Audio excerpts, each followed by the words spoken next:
কিছু টাকা দাও না। কিসের? ও মা, আমার একটা হাত খরচ আছে না। মনে কর তোর দুইটা হাত নাই। মানে যখন হাতই নাই তখন হাত খরচ কিসের?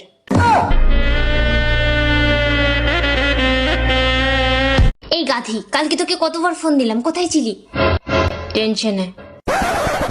মানে আমি বলছি যখন আমি ফোন দিয়েছিলাম তখন তুই কোথায় ছিলি? হাগু হ্যাঁ, এই একটু আগেই না বললি টেনশনে ছিলি, এখন আবার বলছিস হাগু? হাগু করতে করতে টেনশনে ছিলাম। প্রতিদিন তো একবার চাই, কাল দুবার গেছি। মনে হয় আমারই কেউ নজর দিচ্ছে। ভাই, আমি যদি হারিয়ে যাই তুই কি করবি? থানায় জিডি করব, তারপর পাড়ায় পাড়ায় জেলায় জেলায় দেশে দেশে মাইকিং করব। So sweet. তারপর ফেসবুকেও পোস্ট করব। তুই আমারই এত ভালোবাসিস ভাই, আগে তো জানতামই না। আই তোরে একটা চুম। আরে এইসব ভালোবাসা টালোবাসা কিছু না। তাহলে আমি যে তোর কাছে 500 টাকা পাই সে কথা মনে আছে তোর? আগে আমার টাকা ফেলবি, তারপরে যে চুলো তোর ইচ্ছা সেখানে যাবি।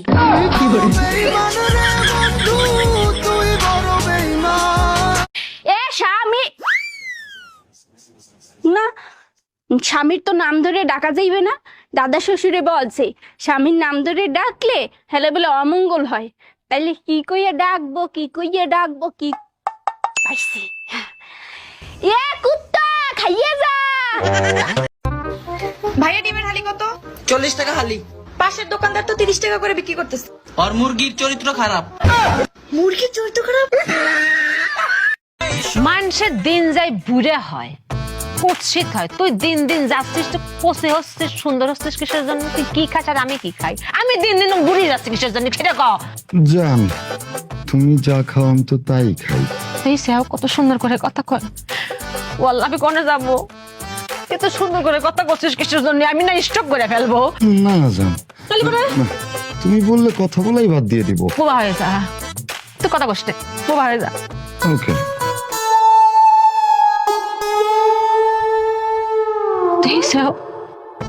বোবা হলে সুন্দর লাগে। এই লোকটাকে আমি কই যাবো? আল্লাহ, আমার এত শক্ত কপালে সরছে না, আমার ভাল লাগতেছে না।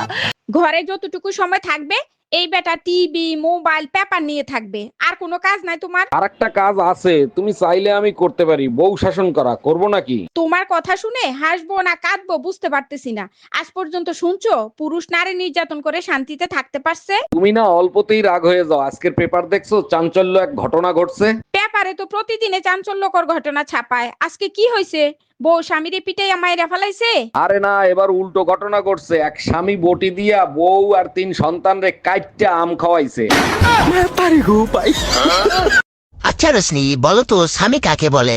স্বামী যে বলবে তুমি যা ইচ্ছা রান্না করো, তারপরে খাওয়ার সময় বলবে তুমি এটা কি রান্না করেছো, আমি এটা খাবো না, তাকে স্বামী বলে। যে সবার সাথে হেসে হেসে কথা বলবে, তারপরে বউয়ের সাথে কথা বলার বেলায় মুখটাকে গোমড়া করে রাখবে, তাকে স্বামী বলে। যে তার বন্ধুদের বেলায় সব সময় ফ্রি থাকে কিন্তু তার বউয়ের বেলায় সবসময় ব্যস্ত, তাকে স্বামী বলে। যে সবার সামনে অপমান করে আর ঘরের ভিতর প্রেম দেখায়, তাকে স্বামী বলে। আর সব কথার শেষ কথা, যাকে দুনিয়ার সবার বউ ভাল লাগে আর নিজের বউ ভাল লাগে না, তাকে স্বামী বলে। জামাই একটু জোরে ধমক দিয়ে কথা বললেই চোখের পানি ঠেলায় জামাইরে আর চোখে দেখি না। এত নরম মন নিয়ে আমার এই দুনিয়ায় আসা ঠিক হয় না। নারী শব্দটাই শুরু না দিয়ে তাহলে পুরুষ কিভাবে আশা করে? নারীরা শুধু পুরুষের কথাই শুনবে। এই জন্য নারীরা সবসময় বলে জানি না, পারবো না, বলবো না, কিছু না। এই ভিডিওটা নাও যাইবে না কেন? এই জনমের রাগী আর সার আলাই মহিলা। এই চারালা রাগি না হইলে মানের বাসায় মহিলারা কাম হাঁটতে পারে না। তুই মনে হর আমি যে বাসায় কাম হাঁটতে যাই এই বাসা ছাড়ে মদ খাইয়া আই আমার গায়ে একটা খোঁচা দিলে, আর আমি যদি ঠাস করে তার ঠোঁটের উপরে জোতাই দিয়ে একটা বাড়ি না দিতারি, যদি রাগ না হই তাহলে তো পরের ফিরাইয়া চুমা দেবে। হে চুমা কি তুই খাবি? ভাবতেছি গরম যদি এইরকম পরে বিয়ে তাইলে আরেকটা করব। তাই নাকি? বিয়ে করলে নতুন বউ কি তোমারে ঠান্ডা করে রাখবে? বউ ঠান্ডা করবে না, যৌতুকে এসি কুলার আর ফ্যান নেব। তুমি একবার যায় দেখো, বিয়ের আগেই তুমি ঠান্ডা হয়ে যাবা। তাইলে তুমি সিদ্ধান্ত নিয়েই ফেলাইছো তুমি বাবা মার সাথে থাকবা না?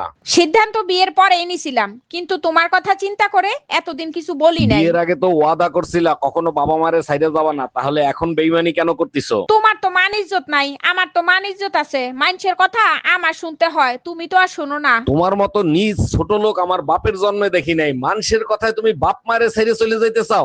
আমি নিজ ছোট লোক, কিন্তু তুই কি? তুই তাহলে নির্লজ্জ বেহাইয়া। তা না হলে কেউ শ্বশুর বাড়ি ঘর জামাই হইয়া পইড়া থাকে?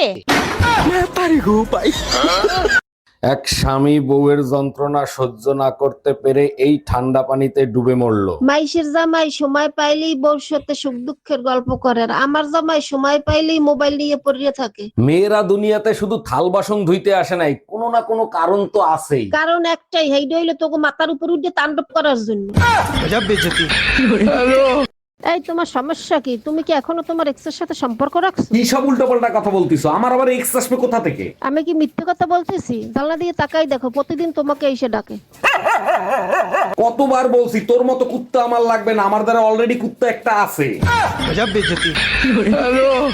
একটা শয়তান জামাই নিয়ে সংসার করি, সারাদিন আশপাশের ভাবিদের নিয়ে থাকে। শোনো, আজকে দুইটা কসম খাবো, আজকে থেকে আশপাশের ভাবিদেরকে আর দেখবো না। ওরে আমার বেহায়া জামাই, তাই নাকি? আর দ্বিতীয়টা? দ্বিতীয়টা হলো আশপাশের ভাবিদেরকে বউয়ের নজরে দেখবো।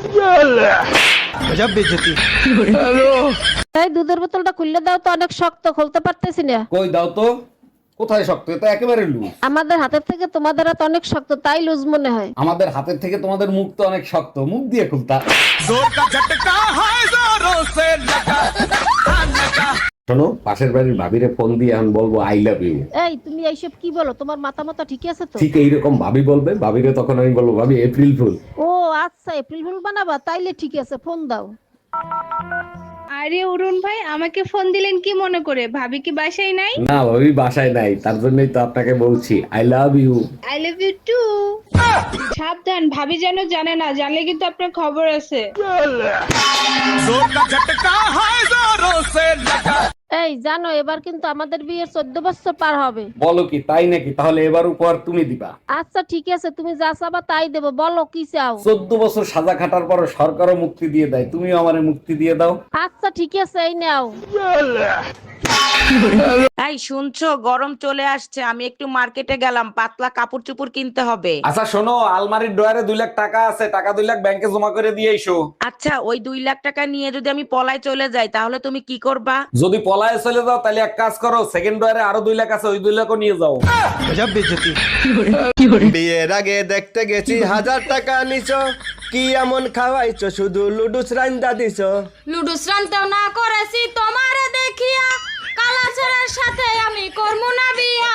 বিয়া কেন করলাই আমার, দেখছো চেহারা তোমার, বিয়া কেন করলাই আমার, দেখছো চেহারা তোমার, আয়নাতে গিয়া আমি না করলে এখনো তোর হইতো না বিয়া, আমি না করলে এখনো তোর হইতো না বিয়া। আসসালামু আলাইকুম ভাবি, রমজান মোবারক। রোজা আছেন তো? ওয়ালাইকুম আসসালাম ভাই, আলহামদুলিল্লাহ রোজা আছি। প্রথম রোজা তো একটু কষ্ট হয়, তাই না ভাবি? জি ভাইজান, একদম ঠিক বলছেন। তা আপনার কষ্ট হচ্ছে নাকি? না ভাবি, আমার একদম কষ্ট হচ্ছে না। প্রথম রোজায় কষ্ট হয় তো, তাই প্রথম রোজা আমি রাখি না। ভাবি, সবাই তো জান্নাতে যাইতে চায়, জান্নাতে যাইতে হলে কি কি করতে হয় একটু বলবেন? বেশি কিছু করতে হবে না, রমজান মাস চলতেছে, রোজা থাকেন, ইবাদত করেন, কবুল হইলেই জান্নাতে চলে যাবেন। আচ্ছা ভাবি, জান্নাতে নাকি সবকিছু পাওয়া যায়, জান্নাতে কি বিড়ি পাওয়া যায়? অবশ্যই পাওয়া যাবে, কিন্তু বিড়ি ধরানোর জন্য জাহান্নামে যাইতে হবে আগুন আনতে। এই কই তুমি? আমি হসপিটালে। তুমি না গেলা ঈদের নামাজ পড়তে? হসপিটালে কি করো? ঈদের নামাজ পড়ে কোলাকুলি করছি, তারপরে চোখ খুলে দেখি হসপিটালে। কার সাথে কোলাকুলি করছিলে? পাশের বাড়ির ভাবির সাথে। তুই এক কাজ কর, আইসিইউতে সিট বুক কর, আমি আসতেছি। ও দিদি, সবাই বলে ইলেকশনে হেরে নাকি আপনি দুর্বল হয়ে পড়ছেন। আমি আবার বলছি, আমি দুর্বল নই, আমি শক্তিশালী লোক। শুনে খুবই খুশি হলাম। এবার বলেন আপনার ভবিষ্যৎ পরিকল্পনা কি? যতদিন বাঁচবো মাথা উঁচু করে চলবো, রয়্যাল বেঙ্গল টাইগারের মতো। ডাক্তার কঠিন একটা সমস্যা নিয়ে আসছি, আপনি শেষ ভরসা, কিছু একটা করেন। দেখেন সমস্যা ছাড়া তো কেউ ডাক্তারের কাছে আসে না, তা আপনার কি সমস্যা সেটা বলেন। ডাক্তার গরমের দিন আসার পর থেকে একটা দিনও ঠিক মতো ঘুমাতে পারি না। আচ্ছা ঠিক আছে, আমি একটা ঘুমের ওষুধ লিখে দিচ্ছি, এটা রাতে ঘুমানোর আগে খাবেন। আরে ডাক্তার আমি তো বলছি গরমের দিনে ঘুমাতে পারি না, রাতে তো ঘুম হয়, ঘুমের ওষুধ কি দিনের বেলা খাবো?